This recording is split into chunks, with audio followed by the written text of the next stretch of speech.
हाय दोस्तों, मैं दीपक सर आप सभी को आइडियल स्टडी पॉइंट में स्वागत करता हूं। जैसा कि आप लोग देख रहे हैं, मैं क्लास 10th के लिए एनसीईआरटी मैथ सॉल्यूशन आप सभी के लिए लेकर आ गया हूं। मैं आज आपको एक्सरसाइज 5.3 चैप्टर, ठीक है ना, एपी अर्थमेटिक प्रोग्रेशन, ठीक है ना, समानांतर श्रेणी, तो उसके बारे में हम लोग पढ़ेंगे, ठीक है ना। तो ये वीडियो का पार्ट नंबर 5 है, ठीक है ना। यदि पार्ट 1, 2, 3, 4 ये सब नहीं देखे हैं तो हमारे चैनल के प्लेलिस्ट में जाकर आप अच्छी तरह से पार्ट बाय पार्ट करके सभी वीडियो को देख सकते हैं और अपने एनसीईआरटी मैथ से अच्छे से तैयारी करके एग्ज़ाम में 100% मार्क्स स्कोर कर पाएंगे, ठीक है ना। तो चलिए स्टार्ट करते हैं। हम लोग क्वेश्चन नंबर 11 का सोल्यूशन करेंगे, ठीक है ना। तो देखिए दोस्तों, इसमें क्वेश्चन नंबर 11 में क्या कहा गया कि यदि किसी एपी के प्रथम n पदों का योग दिया है, यानी Sn का मान दे दिया, तो प्रथम पद यानी S1 चाहे A, ठीक है ना, ज्ञात करना है। फिर प्रथम दो पदों का योग यानी S2 निकालना है। दूसरा पद यानी कि A2 निकालना है। इसी प्रकार तीसरा पद यानी A3 निकालना है। 10वें पद यानी A10 निकालना है। 9वें पद यानी AN निकालना है, ठीक है। तो देखिए, जो दिया गया था मैंने उसको Sn कर लिया, ठीक है ना। जो भी दिया गया था यहाँ पे देखिए, यहाँ पे क्या ये योग दिया था ना Sn, ये Sn मैंने लिख लिया, ठीक है। उसके बाद हमने क्या किया दोस्तों कि उसके बाद हमने यहाँ पे क्या किया, तो उसके बाद यहाँ पे बोला था ना प्रथम पद है, यानी प्रथम पद A यानी S1, उसी को हम बोलेंगे, ठीक है ना। तो n के स्थान पे 1 रख दिया, प्रथम पद निकल जाएगा 1 का स्क्वायर, 4 एकम 4 में से 1 घटा, 1 का स्क्वायर 1 ही होता है, यहाँ पे 3 आ गया। तो प्रथम पद S1 कहिए चाहे A कहिए निकल गया। इसी तरह से दूसरा पद निकालने की बात किया गया था, दो पदों का योग निकालने की बात किया गया था। क्वेश्चन में आप देख सकते हैं, देखिए यहाँ पे क्वेश्चन में क्या कहा गया था कि प्रथम दो पदों का योग क्या है। तो वही मैंने क्या किया है कि प्रथम दो पदों का योग यानी S2 निकाले हैं।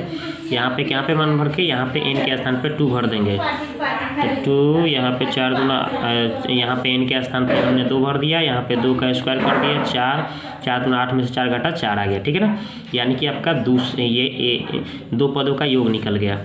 इसी तरह से बोला था दूसरा पद क्या होगा, तो दूसरा पद निकालने का फॉर्मूला होता है S2 - S1।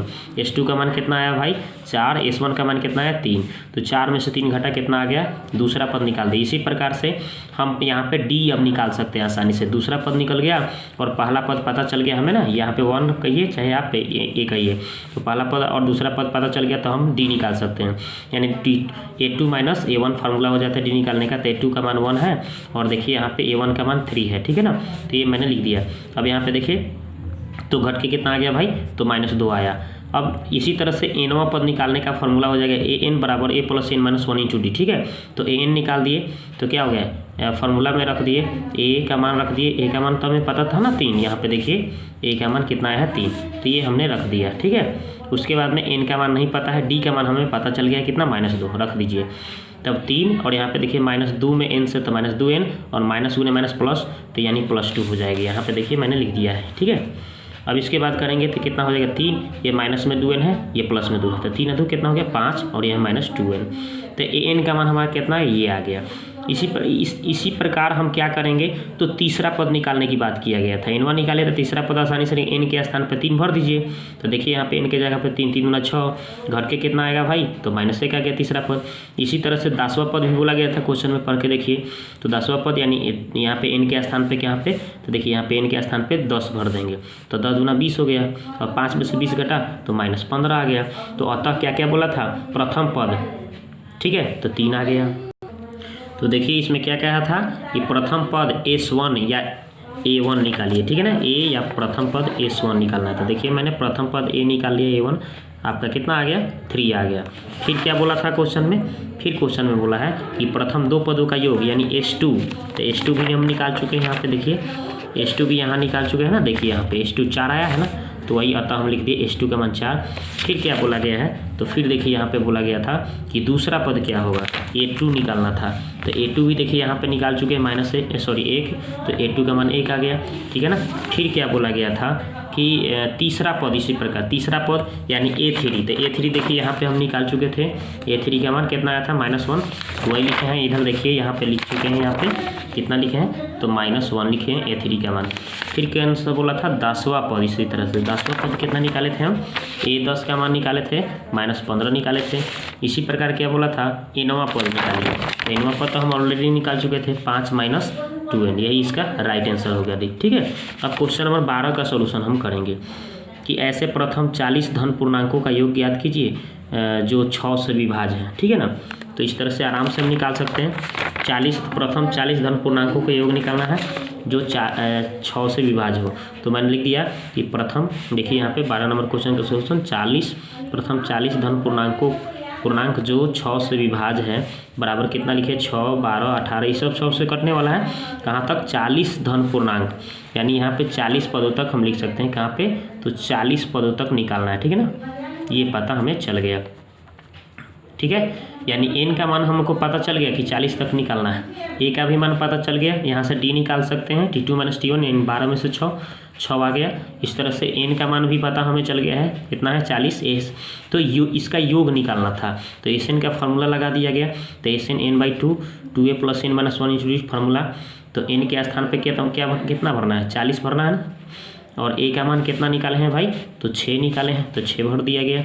n का मान 40, d का मान 6 आया था ना यहाँ पे 6, तो ये भी रख दिया गया। तो बस काटिए इसको, कितना बार में कट रहा है 20 बार में कट गया, तो वही लिख दिया गया 20।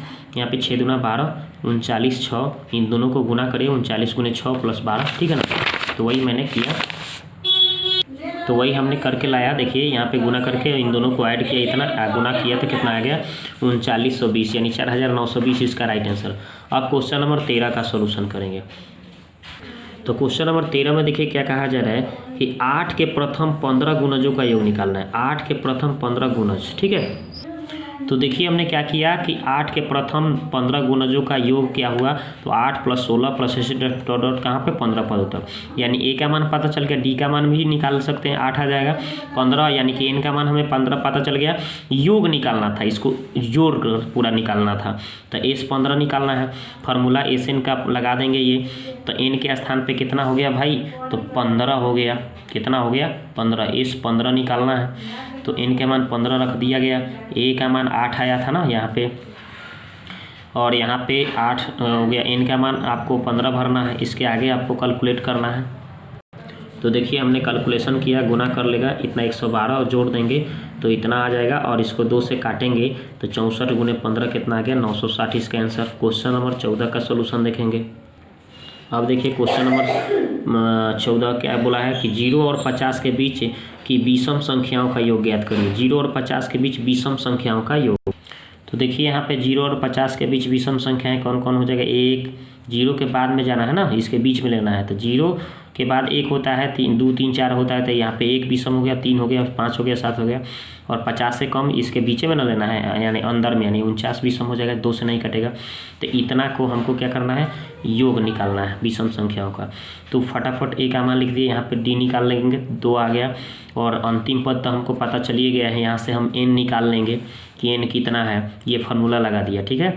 तो n के मान निकालने के लिए तो a का मान हमने 1 भर दिया, n का मान निकालना है, ये तो छोड़ ही दीजिए। d का मान कितना है 2, और ये n का मान यहाँ पे रख दिया गया, ठीक है। यहाँ से 1 इधर आके घट गया, और इसमें गुना कर दिया 2n, और इसमें गुना किया -2, इसको घटाया 48 आ गया, माइनस में है ना 2, इधर आकर जुड़ जाएगा 50 हो जाएगा, 48 से 2, और इसको 2 से डिवाइड करेगा तो कितना आएगा 25 बार में कट जाएगा ये, ठीक है ना। ये आपका 25 बार में कट जाएगा, ठीक है, 25 बार में कट गया, ठीक है। तो वही हमने 25 n का मान लिख दिया।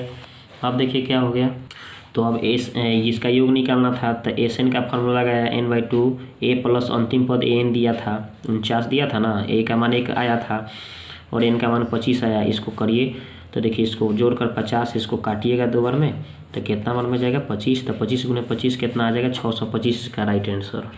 अब देखिए क्वेश्चन नंबर 15, निर्माण कार्य से संबंधित किसी ठेके पर एक निश्चित तिथि के बाद कार्य को निलंबित से पूरा करने के लिए जुर्माना लगाने का प्रावधान इस प्रकार है। पहले दिन का जुर्माना 200 रुपया, दूसरे दिन का जुर्माना 250 रुपया, तीसरे दिन के 300, यानी 50-50 बढ़ रहे हैं, अर्थात प्रत्येक उत्तरोत्तर